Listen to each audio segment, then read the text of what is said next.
സകലത്തിൻ്റെയും സൃഷ്ടാവും പിതാവുമായ ദൈവത്തിൻ്റെയും കർത്താവായ യേശുക്രിസ്തുവിൻ്റെയും നാമത്തിൽ ഏവർക്കും സ്നേഹവന്ദനം. ഇന്ന് ഏപ്രിൽ 11. ഇന്ന് നമ്മൾ വായിക്കുന്ന ആദ്യത്തെ വായനാഭാഗം സംഖ്യാപുസ്തകം 29-ഉം 30-ഉം അധ്യായങ്ങൾ. സംഖ്യാപുസ്തകം 29-ാം അധ്യായം 1-ാം വാക്യം മുതൽ. 7-ാം മാസം 1-ാം തീയതി വിശുദ്ധ സഭായോഗം കൂടേണം. അന്ന് സാമാന്യ വേലയൊന്നും ചെയ്യരുത്. അത് നിങ്ങൾക്ക് കാഹളനാദോത്സവം ആകുന്നു.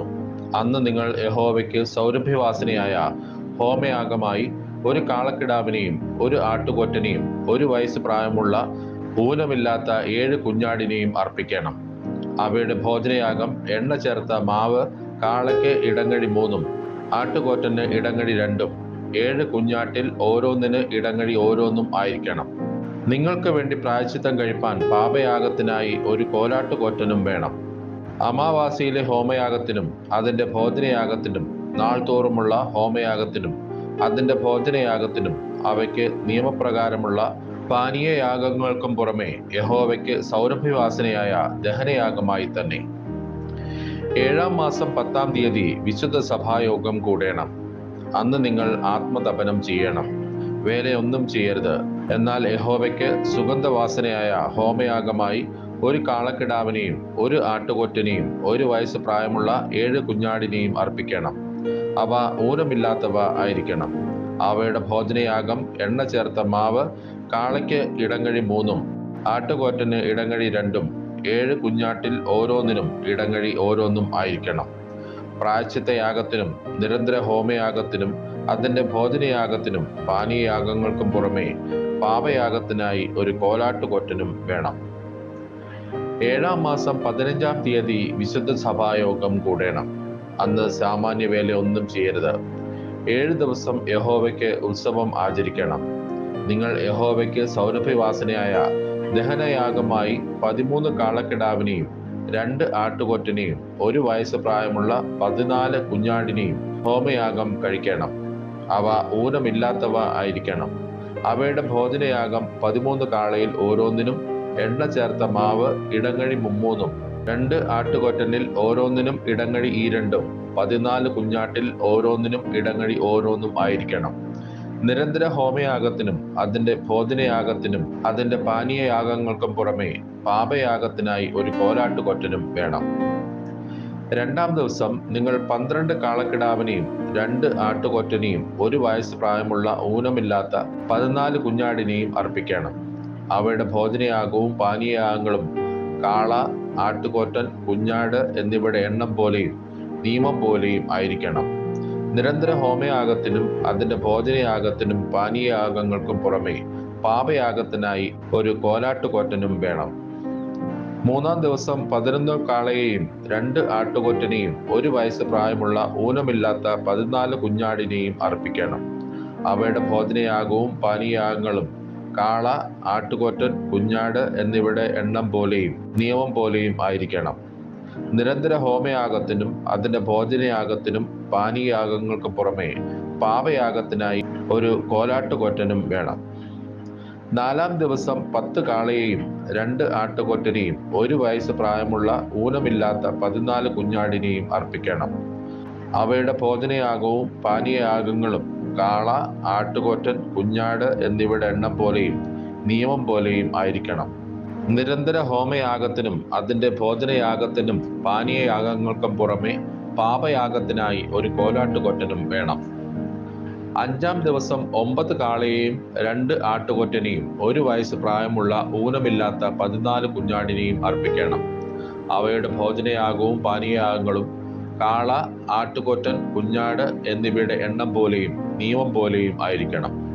നിരന്തര ഹോമയാഗത്തിനും അതിൻ്റെ ഭോജനയാഗത്തിനും പാനീയയാഗങ്ങൾക്കും പുറമെ പാപയാഗത്തിനായി ഒരു കോലാട്ടുകൊറ്റനും വേണം. 6-ാം ദിവസം 8 കാളയെയും 2 ആട്ടുകൊറ്റനെയും ഒരു വയസ്സ് പ്രായമുള്ള ഊനമില്ലാത്ത 14 കുഞ്ഞാടിനെയും അർപ്പിക്കണം. അവയുടെ ഭോജനയാഗവും പാനീയയാഗങ്ങളും കാള, ആട്ടുകൊറ്റൻ, കുഞ്ഞാട് എന്നിവയുടെ എണ്ണം പോലെയും നിയമം പോലെയും ആയിരിക്കണം. നിരന്തര ഹോമയാഗത്തിനും അതിൻ്റെ ഭോജനയാഗത്തിനും പാനീയയാഗങ്ങൾക്കും പുറമെ പാപയാഗത്തിനായി ഒരു കോലാട്ടുകൊറ്റനും വേണം. 7-ാം ദിവസം 7 കാളയെയും 2 ആട്ടുകൊറ്റനെയും 1 വയസ്സ് പ്രായമുള്ള ഊനമില്ലാത്ത 14 കുഞ്ഞാടിനെയും അർപ്പിക്കണം. അവയുടെ ഭോജനയാഗവും പാനീയയാഗങ്ങളും കാള, ആട്ടുകൊറ്റൻ, കുഞ്ഞാട് എന്നിവയുടെ എണ്ണം പോലെയും നിയമം പോലെയും ആയിരിക്കണം. നിരന്തര ഹോമയാഗത്തിനും അതിൻ്റെ ഭോജനയാഗത്തിനും പാനീയയാഗങ്ങൾക്കും പുറമെ പാപയാഗത്തിനായി ഒരു കോലാട്ടുകൊറ്റനും വേണം. 8-ാം ദിവസം നിങ്ങൾക്ക് അന്ത്യയോഗം ഉണ്ടാകണം. അന്ന് സാമാന്യവേല ഒന്നും ചെയ്യരുത്. എന്നാൽ യഹോവയ്ക്ക് സൗരഭ്യവാസനയായ ദഹനയാഗമായി 1 കാളയെയും 1 ആട്ടുകൊറ്റനെയും 1 വയസ്സ് പ്രായമുള്ള ഊനമില്ലാത്ത 7 കുഞ്ഞാടിനെയും ഹോമയാഗം കഴിക്കണം. അവയുടെ ഭോജനയാഗവും പാനീയയാഗങ്ങളും കാള, ആട്ടുകൊറ്റൻ, കുഞ്ഞാട് എന്നിവയുടെ എണ്ണം പോലെയും നിയമം പോലെയും ആയിരിക്കണം. നിരന്തര ഹോമയാഗത്തിനും അതിൻ്റെ ഭോജനയാഗത്തിനും പാനീയയാഗങ്ങൾക്കും പുറമെ പാപയാഗത്തിനായി ഒരു കോലാട്ടുകൊറ്റനും വേണം. ഇവയെ നിങ്ങൾ നിങ്ങളുടെ നേർച്ചകളും സ്വമേധാദാനങ്ങളുമായ ഹോമയാഗങ്ങൾക്കും ഭോജനയാഗങ്ങൾക്കും പാനീയയാഗങ്ങൾക്കും പുറമെ നിങ്ങളുടെ ഉത്സവങ്ങളിൽ യഹോവയ്ക്ക് അർപ്പിക്കണം. യഹോവ മോശയോട് കൽപ്പിച്ചതൊക്കെയും മോശ ഇസ്രായേൽ മക്കളോട് പറഞ്ഞു. സംഖ്യാപുസ്തകം 30-ാം അധ്യായം 1-ാം വാക്യം മുതൽ. മോശ ഇസ്രായേൽ മക്കളുടെ ഗോത്രപ്രധാനികളോട് പറഞ്ഞത്, യഹോവ കൽപ്പിച്ചിരിക്കുന്ന കാര്യം എന്തെന്നാൽ, ആരെങ്കിലും യഹോവയ്ക്ക് ഒരു നേർച്ച നേരുകയോ ഒരു പരിവർജന വ്രതം ദീക്ഷിപ്പാൻ ശപഥം ചെയ്യുകയോ ചെയ്താൽ അവൻ വാക്കിന് ഭംഗം വരുത്താതെ തൻ്റെ വായിൽ നിന്ന് പുറപ്പെട്ടതുപോലെയൊക്കെയും നിവർത്തിക്കണം. ഒരു സ്ത്രീ ബാല്യപ്രായത്തിൽ അപ്പൻ്റെ വീട്ടിലിരിക്കുമ്പോൾ യഹോവയ്ക്ക് ഒരു നേർച്ച നേർന്ന് ഒരു പരിവർജന വ്രതം നിശ്ചയിക്കുകയും അവളുടെ അപ്പൻ അവളുടെ നേർച്ചയെയും അവൾ നിശ്ചയിച്ച പരിവർജന വ്രതത്തെയും കുറിച്ച് കേട്ടിട്ട് മിണ്ടാതിരിക്കുകയും ചെയ്താൽ അവളുടെ എല്ലാ നേർച്ചകളും അവൾ നിശ്ചയിച്ച പരിവർജന വ്രതമൊക്കെയും സ്ഥിരമായിരിക്കും. എന്നാൽ അവളുടെ അപ്പൻ അവളുടെ എല്ലാ നേർച്ചയെയും അവൾ നിശ്ചയിച്ച പരിവർജന വ്രതത്തെയും കുറിച്ച് കേൾക്കുന്ന നാളിൽ അവളോട് വിലക്കിയാൽ അവ സ്ഥിരമായിരിക്കുകയില്ല. അവളുടെ അപ്പൻ അവളോട് വിലക്കുകൊണ്ട് യഹോവ അവളോട് ക്ഷമിക്കും. അവൾക്ക് ഒരു നേർച്ചയോ വിചാരിക്കാതെ നിശ്ചയിച്ചു പോയ പരിവർജന വ്രതമോ ഉള്ളപ്പോൾ അവൾ ഒരുത്തിന് ഭാര്യയാകുകയും ഭർത്താവ് അതിനെക്കുറിച്ച് കേൾക്കുന്ന നാളിൽ മിണ്ടാതിരിക്കുകയും ചെയ്താൽ അവളുടെ നേർച്ചകളും അവൾ നിശ്ചയിച്ച പരിവർജന വ്രതവും സ്ഥിരമായിരിക്കും. എന്നാൽ ഭർത്താവ് അത് കേട്ട നാളിൽ അവളോട് വിലക്കിയാൽ അവളുടെ നേർച്ചയും അവൾ വിചാരിക്കാതെ നിശ്ചയിച്ചു പോയ പരിവർജന വ്രതവും അവൻ ദുർബലപ്പെടുത്തുന്നു. യഹോവ അവളോട് ക്ഷമിക്കും. വിധവയോ ഉപേക്ഷിക്കപ്പെട്ടവളോ ചെയ്യുന്ന നേർച്ചയും പരിവർജന വ്രതവുമെല്ലാം അവളുടെ മേൽ സ്ഥിരമായിരിക്കും. അവൾ ഭർത്താവിൻ്റെ വീട്ടിൽ വെച്ച് നേരുകയോ ഒരു പരിവർജന ശപഥം ചെയ്യുകയോ ചെയ്തിട്ട് ഭർത്താവ് അതിനെക്കുറിച്ച് കേൾക്കുമ്പോൾ മിണ്ടാതെയും അവളോട് വിലക്കാതെയും ഇരുന്നാൽ അവളുടെ നേർച്ചകളൊക്കെയും അവൾ നിശ്ചയിച്ച പരിവർജന വ്രതവുമെല്ലാം സ്ഥിരമായിരിക്കും. എന്നാൽ ഭർത്താവ് കേട്ട നാളിൽ അവയെ ദുർബലപ്പെടുത്തിയെങ്കിൽ നേർച്ചകളോ പരിവർജന വ്രതമോ സംബന്ധിച്ച് അവളുടെ നാവിൽ നിന്ന് വീണതൊന്നും സ്ഥിരമായിരിക്കുകയില്ല. അവളുടെ ഭർത്താവ് അതിനെ ദുർബലപ്പെടുത്തിയിരിക്കുന്നു. യഹോവ അവളോട് ക്ഷമിക്കും. ആത്മതപനം ചെയ്യുവാനുള്ള ഏതു നേർച്ചയും പരിവർജന ശബ്ദവും സ്ഥിരപ്പെടുത്തുവാനോ ദുർബലപ്പെടുത്തുവാനോ ഭർത്താവിന് അധികാരമുണ്ട്. എന്നാൽ ഭർത്താവ് ഒരിക്കലും ഒന്നും മിണ്ടിയില്ല എങ്കിൽ അവൻ അവളുടെ എല്ലാ നേർച്ചയും അവൾ നിശ്ചയിച്ച സകല പരിവർജന വ്രതവും സ്ഥിരപ്പെടുത്തുന്നു. കേട്ട നാളിൽ മിണ്ടാതിരിക്കൊണ്ട് അവൻ അവയെ സ്ഥിരപ്പെടുത്തിയിരിക്കുന്നു. എന്നാൽ കേട്ടിട്ട് കുറെ കഴിഞ്ഞ ശേഷം അവയെ ദുർബലപ്പെടുത്തിയാൽ അവൻ അവളുടെ കുറ്റം വഹിക്കും. ഭാര്യ ഭർത്താക്കന്മാർ തമ്മിലും അപ്പന്റെ വീട്ടിൽ കന്യകയായി പാർക്കുന്ന മകളും അപ്പനും തമ്മിലും പ്രമാണിക്കേണ്ടതിന് യഹോവ മോശയോട് കൽപ്പിച്ച ചട്ടങ്ങൾ ഇവ തന്നെ. ഇന്ന് നമ്മൾ വായിക്കുന്ന രണ്ടാമത്തെ വായനാഭാഗം സദൃശ്യവാക്യങ്ങൾ 21-ാം അധ്യായം. സദൃശ്യവാക്യങ്ങൾ 21-ാം അധ്യായം 1-ാം വാക്യം മുതൽ. രാജാവിന്റെ ഹൃദയം യഹോവയുടെ കയ്യിൽ നീർത്തോട് കണക്കെയിരിക്കുന്നു. തനിക്ക് ഇഷ്ടമുള്ളിടത്തേക്കൊക്കെയും അവൻ അതിനെ തിരിക്കുന്നു. മനുഷ്യന്റെ വഴിയൊക്കെയും അവന് ചൊവ്വായി തോന്നുന്നു. യഹോവയോ ഹൃദയങ്ങളെ തൂക്കി നോക്കുന്നു. നീതിയും ന്യായം പ്രവർത്തിക്കുന്നത് യഹോവയ്ക്ക് ഹനനയാഗത്തെക്കാൾ ഇഷ്ടം. ഗർവമുള്ള കണ്ണും അഹങ്കാര ഹൃദയവും ദുഷ്ടന്മാരുടെ ദൈവവും പാപം തന്നെ. ഉത്സാഹിയുടെ വിചാരങ്ങൾ സമൃദ്ധി ഹേതുകങ്ങൾ ആകുന്നു. ബന്ധപ്പാടുകാരൊക്കെയും ബുദ്ധിമുട്ടിലേക്കത്രേ ബന്ധപ്പെടുന്നത്. കള്ളനാവ് കൊണ്ട് ധനം സമ്പാദിക്കുന്നത് പാറിപ്പോകുന്ന ആവിയാകുന്നു. അതിനെ അന്വേഷിക്കുന്നവർ മരണത്തെ അന്വേഷിക്കുന്നു. ദുഷ്ടന്മാരുടെ സാഹസം അവർക്ക് നാശഹേതുവാകുന്നു. ന്യായം ചെയ്യുവാൻ അവർക്ക് മനസ്സില്ലല്ലോ. അകൃത്യഭാരം ചുമക്കുന്നവന്റെ വഴി വളഞ്ഞിരിക്കുന്നു.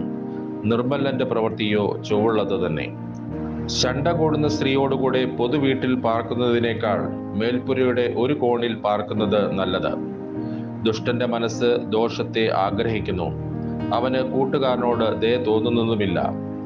പരിഹാസിയെ ശിക്ഷിച്ചാൽ അല്പബുദ്ധി ജ്ഞാനിയായിത്തീരും, ജ്ഞാനിയെ ഉപദേശിച്ചാൽ അവൻ പരിജ്ഞാനം പ്രാപിക്കും. നീതിമാനായവൻ ദുഷ്ടന്റെ ഭവനത്തിന്മേൽ ദൃഷ്ടി വയ്ക്കുന്നു, ദുഷ്ടന്മാരെ നാശത്തിലേക്ക് മറിച്ചു കളയുന്നു. എളിയവന്റെ നിലവിളിക്ക് ചെവി പൊത്തിക്കളയുന്നവൻ താനും വിളിച്ചപേക്ഷിക്കും, ഉത്തരം ലഭിക്കുകയില്ല. രഹസ്യത്തിൽ ചെയ്യുന്ന ദാനം കോപത്തെയും മടിയിൽ കൊണ്ടുവരുന്ന സമ്മാനം ഉഗ്രകോപത്തെയും ശമിപ്പിക്കുന്നു. ന്യായം പ്രവർത്തിക്കുന്നത് നീതിമാന് സന്തോഷവും ദുഷ്പ്രവൃത്തിക്കാർക്ക് ഭയങ്കരവും ആകുന്നു. വിവേകമാർഗം വിട്ടു നടക്കുന്നവൻ മൃതന്മാരുടെ കൂട്ടത്തിൽ വിശ്രമിക്കും, ഉല്ലാസപ്രിയൻ ദരിദ്രനായിത്തീരും. വീഞ്ഞും തൈലവും പ്രിയപ്പെടുന്നവൻ ധനവാനാകയില്ല, ദുഷ്ടൻ നീതിമാന് മറുവിലയാകും. ദ്രോഹി നേരുള്ളവർക്ക് പകരമായി തീരും, ശണ്ഠയും ദുശീലവുമുള്ള സ്ത്രീയോടുകൂടി പാർക്കുന്നതിലും നിർജ്ജന പ്രദേശത്ത് പോയി പാർക്കുന്നത് നല്ലത്. ജ്ഞാനിയുടെ പാർപ്പിടത്തിൽ വിലയേറിയ നിക്ഷേപവും തൈലവുമുണ്ട്, മൂഢനോ അവയെ ദുർവ്യയം ചെയ്തു കളയുന്നു. നീതിയും ദയയും പിന്തുടരുന്നവൻ ജീവനും നീതിയും മാനവും കണ്ടെത്തും. ജ്ഞാനി വീരന്മാരുടെ പട്ടണത്തിൽ കയറുകയും അതിൻ്റെ ആശ്രയമായ കോട്ടയെ ഇടിച്ചു കളയുകയും ചെയ്യുന്നു. വായും നാവും സൂക്ഷിക്കുന്നവൻ തൻ്റെ പ്രാണനെ കഷ്ടങ്ങളിൽ നിന്ന് സൂക്ഷിക്കുന്നു. നിഗളവും ഗർവവും ഉള്ളവന് പരിഹാസി എന്ന് പേർ, അവൻ ഗർവത്തിന്റെ അഹങ്കാരത്തോടെ പ്രവർത്തിക്കുന്നു. മടിയന്റെ കൊതി അവന് മരണഹേതു, വേല ചെയ്യുവാൻ അവന്റെ കൈകൾ മടിക്കുന്നുവല്ലോ. ചിലർ നിത്യം അത്യാഗ്രഹത്തോടെ ഇരിക്കുന്നു, നീതിമാനോ ലോഭിക്കാതെ കൊടുത്തുകൊണ്ടിരിക്കുന്നു. ദുഷ്ടന്മാരുടെ ഹനനയാഗം വെറുപ്പാകുന്നു, അവൻ ദുരാന്തരത്തോടെ അത് അർപ്പിച്ചാൽ എത്ര അധികം. കള്ളസാക്ഷി നശിച്ചു പോകും, ശ്രദ്ധിച്ച് കേൾക്കുന്നവനോ എപ്പോഴും സംസാരിക്കാം. ദുഷ്ടൻ മുഖദാർഷ്ട്യം കാണിക്കുന്നു, നേരുള്ളവനോ തൻ്റെ വഴി നന്നാക്കുന്നു. യഹോവയ്ക്കെതിരെ ജ്ഞാനവുമില്ല, ബുദ്ധിയുമില്ല, ആലോചനയുമില്ല. കുതിരയെ യുദ്ധ ദിവസത്തേക്ക് ചമയിക്കുന്നു, ജയമോ യഹോവയുടെ കൈവശത്തിലിരിക്കുന്നു. ഇന്ന് നമ്മൾ വായിക്കുന്ന മൂന്നാമത്തെ വായനാഭാഗം യോഹന്നാൻ എഴുതിയ സുവിശേഷം 2-3 അധ്യായങ്ങൾ. യോഹന്നാൻ എഴുതിയ സുവിശേഷം 2-ാം അധ്യായം 1-ാം വാക്യം മുതൽ. 3-ാം നാൾ ഗലീലയിലെ കാനാവിൽ ഒരു കല്യാണമുണ്ടായി. യേശുവിൻ്റെ അമ്മ അവിടെ ഉണ്ടായിരുന്നു. യേശുവിനെയും ശിഷ്യന്മാരെയും കല്യാണത്തിന് ക്ഷണിച്ചിരുന്നു. വീഞ്ഞ് പോരാതെ വരികയാൽ യേശുവിൻ്റെ അമ്മ അവനോട്, അവർക്ക് വീഞ്ഞില്ല എന്ന് പറഞ്ഞു. യേശു അവളോട്, സ്ത്രീയെ, എനിക്കും നിനക്കും തമ്മിൽ എന്ത്? എൻ്റെ നാഴിക ഇതുവരെ വന്നിട്ടില്ല എന്ന് പറഞ്ഞു. അവൻ്റെ അമ്മ ശുശ്രൂഷക്കാരോട്, അവൻ നിങ്ങളോട് എന്തെങ്കിലും കൽപ്പിച്ചാൽ അത് ചെയ്യുവിൻ എന്ന് പറഞ്ഞു. അവിടെ യഹൂദന്മാരുടെ ശുദ്ധീകരണ നിയമം അനുസരിച്ച് 2-3 പറ വീതം കൊള്ളുന്ന 6 കൽപാത്രം ഉണ്ടായിരുന്നു. യേശു അവരോട്, ഈ കൽപാത്രങ്ങളിൽ വെള്ളം നിറപ്പിൻ എന്ന് പറഞ്ഞു. അവർ വക്കോളവും നിറച്ചു. ഇപ്പോൾ കോരി വിരുന്നുവാഴിക്ക് കൊണ്ടുപോയി കൊടുപ്പിൻ എന്ന് അവൻ പറഞ്ഞു. അവർ കൊണ്ടുപോയി കൊടുത്തു. അത് എവിടെ നിന്ന് എന്ന് വെള്ളം കോരിയ ശുശ്രൂഷക്കാരല്ലാതെ വിരുന്നുവാഴി അറിഞ്ഞില്ല. വീഞ്ഞായി തീർന്ന വെള്ളം വിരുന്നുവാഴി രുചി നോക്കിയാറെ മണവാളനെ വിളിച്ച്, എല്ലാവരും ആദ്യം നല്ല വീഞ്ഞും ലഹരി പിടിച്ച ശേഷം എളുപ്പമായതും കൊടുക്കുമാറുണ്ട്. നീ നല്ല വീഞ്ഞ് ഇതുവരെയും സൂക്ഷിച്ചു വെച്ചുവല്ലോ എന്ന് അവനോട് പറഞ്ഞു. യേശു ഇതിനെ അടയാളങ്ങളുടെ ആരംഭമായി ഗലീലയിലെ കാനാവിൽ വെച്ച് ചെയ്ത് തൻ്റെ മഹത്വം വെളിപ്പെടുത്തി. അവൻ്റെ ശിഷ്യന്മാർ അവനിൽ വിശ്വസിച്ചു. അനന്തരം അവനും അവൻ്റെ അമ്മയും സഹോദരന്മാരും ശിഷ്യന്മാരും കവർന്നഹൂമിലേക്ക് പോയി. അവിടെ ഏറെ നാൾ പാർത്തില്ല. യഹൂദന്മാരുടെ പെസഹ സമീപം ആകൊണ്ട് യേശു യെരുശലേമിലേക്ക് പോയി. ദേവാലയത്തിൽ കാള, ആട്, പ്രാവ് എന്നിവയെ വിൽക്കുന്നവരെയും അവിടെ ഇരിക്കുന്ന പൊൻവാണിഭക്കാരെയും കണ്ടിട്ട് കയറ് കൊണ്ട് ഒരു ചമ്മട്ടി ഉണ്ടാക്കി ആടുമാടുകളോടും കൂടി എല്ലാവരെയും ദേവാലയത്തിൽ നിന്ന് പുറത്താക്കി. പൊൻവാണിഭക്കാരുടെ നാണ്യം തൂക്കിക്കളഞ്ഞ് മേശകളെ മറിച്ചിട്ടു. പ്രാവുകളെ വിൽക്കുന്നവരോട്, ഇത് ഇവിടെ നിന്ന് കൊണ്ടുപോകുവിൻ, എൻ്റെ പിതാവിൻ്റെ ആലയത്തെ വാണിഭശാല ആകരുത് എന്ന് പറഞ്ഞു. അപ്പോൾ അവൻ്റെ ശിഷ്യന്മാർ, നിന്റെ ആലയത്തെക്കുറിച്ചുള്ള എരിവ് എന്നെ തിന്നുകളയുന്നു എന്ന് എഴുതിയിരിക്കുന്നത് ഓർത്തു. എന്നാൽ യഹൂദന്മാർ അവനോട്, നിനക്ക് ഇങ്ങനെ ചെയ്യാം എന്നതിന് നീ എന്ത് അടയാളം കാണിച്ചു തരും എന്ന് ചോദിച്ചു. യേശു അവരോട്, ഈ മന്ദിരം പൊളിപ്പിൻ, ഞാൻ 3 ദിവസത്തിനകം അതിനെ പണിയും എന്ന് ഉത്തരം പറഞ്ഞു. യഹൂദന്മാർ അവനോട്, ഈ മന്ദിരം 46 സംവത്സരം കൊണ്ട് പണിതിരിക്കുന്നു, നീ 3 ദിവസത്തിനകം അതിനെ പണിയുമോ എന്ന് ചോദിച്ചു. അവനോ തൻ്റെ ശരീരം എന്ന മന്ദിരത്തെ കുറിച്ച് അത്രേ പറഞ്ഞത്. അവൻ ഇത് പറഞ്ഞു എന്ന് അവൻ മരിച്ചവരിൽ നിന്ന് ഉയർത്തെഴുന്നേറ്റ ശേഷം ശിഷ്യന്മാർ ഓർത്ത് തിരുവെഴുത്തും യേശു പറഞ്ഞ വചനവും വിശ്വസിച്ചു. പെസഹ പെരുന്നാളിൽ യെരുശലേമിൽ ഇരിക്കുമ്പോൾ അവൻ ചെയ്ത അടയാളങ്ങൾ കണ്ടിട്ട് പലരും അവന്റെ നാമത്തിൽ വിശ്വസിച്ചു. യേശുവോ എല്ലാവരെയും അറിയുക കൊണ്ട് തന്നെത്താൻ അവരുടെ പക്കൽ വിശ്വസിച്ചേൽപ്പിച്ചില്ല. മനുഷ്യനിലുള്ളത് എന്ത് എന്ന് സ്വതവേ അറിഞ്ഞിരിക്കാൽ തനിക്ക് മനുഷ്യനെക്കുറിച്ച് യാതൊരുത്തന്റെയും സാക്ഷ്യം ആവശ്യമായിരുന്നില്ല. യോഹന്നാൻ എഴുതിയ സുവിശേഷം 3-ാം അധ്യായം 1-ാം വാക്യം മുതൽ. പരീശന്മാരുടെ കൂട്ടത്തിൽ യഹൂദന്മാരുടെ ഒരു പ്രമാണിയായ നിക്കോദേമോസ് എന്നു പേരുള്ള ഒരു മനുഷ്യൻ ഉണ്ടായിരുന്നു. അവൻ രാത്രിയിൽ അവന്റെ അടുക്കൽ വന്ന് അവനോട്, റബ്ബി, നീ ദൈവത്തിന്റെ അടുക്കൽ നിന്ന് ഉപദേഷ്ടാവായി വന്നിരിക്കുന്നു എന്ന് ഞങ്ങൾ അറിയുന്നു. ദൈവം തന്നോടുകൂടെ ഇല്ലെങ്കിൽ നീ ചെയ്യുന്ന ഈ അടയാളങ്ങളെ ചെയ്യുവാൻ ആർക്കും കഴിയുകയില്ല എന്ന് പറഞ്ഞു. യേശു അവനോട്, ആമേൻ ആമേൻ, ഞാൻ നിന്നോട് പറയുന്നു, പുതുതായി ജനിച്ചില്ല എങ്കിൽ ദൈവരാജ്യം കാണുവാൻ ആർക്കും കഴിയുകയില്ല എന്ന് ഉത്തരം പറഞ്ഞു. നിക്കോദേമോസ് അവനോട്, മനുഷ്യൻ വൃദ്ധനായ ശേഷം ജനിക്കുന്നത് എങ്ങനെ? രണ്ടാമതും അമ്മയുടെ ഉദരത്തിൽ കടന്ന് ജനിക്കാമോ എന്ന് ചോദിച്ചു. അതിന് യേശു, ആമേൻ ആമേൻ, ഞാൻ നിന്നോട് പറയുന്നു, വെള്ളത്താലും ആത്മാവിനാലും ജനിച്ചില്ല എങ്കിൽ ദൈവരാജ്യത്തിൽ കടപ്പാൻ ആർക്കും കഴിയുകയില്ല. ജഡത്താൽ ജനിച്ചത് ജഡമാകുന്നു, ആത്മാവിനാൽ ജനിച്ചത് ആത്മാവാകുന്നു.